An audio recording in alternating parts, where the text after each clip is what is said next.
अस्सलामुअलैकुम वरहमतुल्लाहि वबरकातुह। माરું નામ અગવાન મારૂફ। વર્તુત્વ સ્પર્ધાની નિમિત્તે મારો આજનો વિષય વૃક્ષો બચાવો। મારી વાત શરૂ કરતા પહેલા હું એક પંક્તિ બોલવા માંગુ છું। चल हवा पेड़ पौधों की जरूरी है कि चल हवा पेड़ पौधों की जरूरी है, ताकत है ये धरती की, बिन इसके धरती अधूरी है। શરૂઆતથી જ વૃક્ષો આપણને જીવવા માટે બે વસ્તુ આપે છે, ખોરાક અને ઓક્સિજન। જેમ જેમ આપણે વિકાસ કર્યો છે તેમ તેઓએ આપણને ઘર, દવા અને અન્ય કેટલીક પ્રકારની વસ્તુઓ આપણને પ્રદાન કરી છે। તેઓનું મૂલ્ય સતત વધતું જાય છે, તેઓના ફાયદા લગાતાર ગોતવામાં આવે છે। વૃક્ષો આપણને અનેક રીતે ઉપયોગી છે। તેઓના પાન હવામાં રહેલા કાર્બન ડાયોક્સાઇડનો ઉપયોગ કરીને વનસ્પતિ માટે સ્ટાર્ચ બનાવે છે અને હવાને શુદ્ધ કરે છે। અમેરિકાના કૃષિ વિભાગના અનુસાર 1 એકર જંગલ 6 ટન કાર્બન ડાયોક્સાઇડનો ઉપયોગ કરીને 4 ટન ઓક્સિજન મુક્ત કરે છે, જે 18 લોકોની ઓક્સિજનની જરૂરિયાત પૂરી પાડે છે। વૃક્ષો, નાના છોડવા અને કેટલાક વનસ્પતિઓ હવામાં રહેલી ધૂળને દૂર કરીને કાર્બન મોનોક્સાઇડ અને કાર્બન ડાયોક્સાઇડ જેવા પ્રદૂષણોને ચૂસી લેતા હવાને ફિલ્ટર કરે છે। મારી વાત પૂરી કરતા પહેલા એક પંક્તિ બોલવા માંગુ છું। अभी नहीं समझे तो बाद में पछतावा होगा, कि अभी नहीं समझे तो बाद में पछतावा होगा, अब पेड़ काटे तो बाद में लगाने का कोई फायदा नहीं होगा।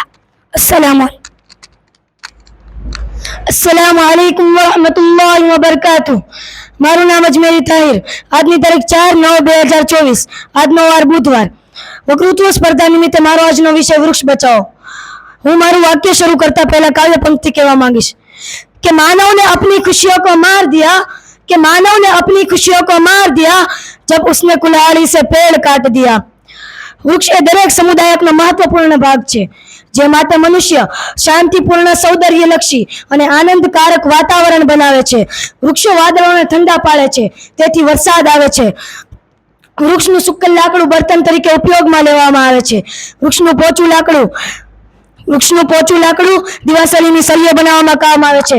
વૃક્ષ આપણને મધ, ગુંદર, રબર તેમજ ઘણી બધી વસ્તુઓ આપે છે। વૃક્ષ આપણને આવી રીતના ઘણી બધી મદદો કરે છે, તેથી વૃક્ષ આપણું મિત્ર થયું। આપણે આપણા મિત્રને કદી નુકસાન ન પહોંચાડવું જોઈએ। જે વ્યક્તિ વૃક્ષને નુકસાન પહોંચાડે છે તેને પણ વૃક્ષ ફળ ફૂલ આપે છે। વૃક્ષ વગરની આ ધરતી વિરાન રણ જેવી લાગે છે। વૃક્ષ વિના વાદળ ઠંડા નથી પડતા, તેથી વરસાદ નથી આવતો।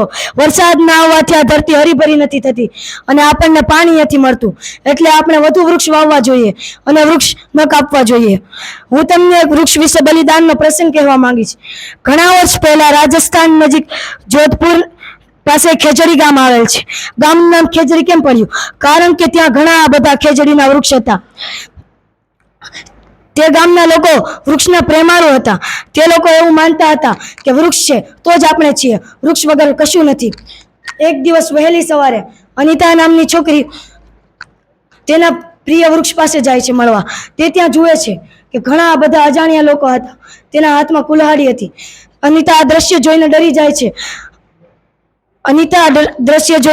છે અને ચીસ પાડે છે।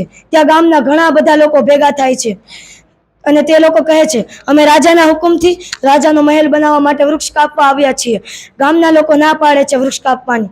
તે લોકો વૃક્ષને બદભરી રડવા લાગે છે, પણ તે લોકો તેની એક જ માનતા નથી અને વૃક્ષની સાથે તેઓને પણ મારી નાખે છે। હું અહીંયા મારું વાક્ય પૂર્ણ કરતા પહેલા એક કાવ્ય પંક્તિ કહેવા માંગીશ કે मानव यदि पेड़ों का उपकार भूल जाएगा, कि मानव यदि पेड़ों का उपकार भूल जाएगा तो आने वाले समय में बड़ा पछताएगा। सलाम।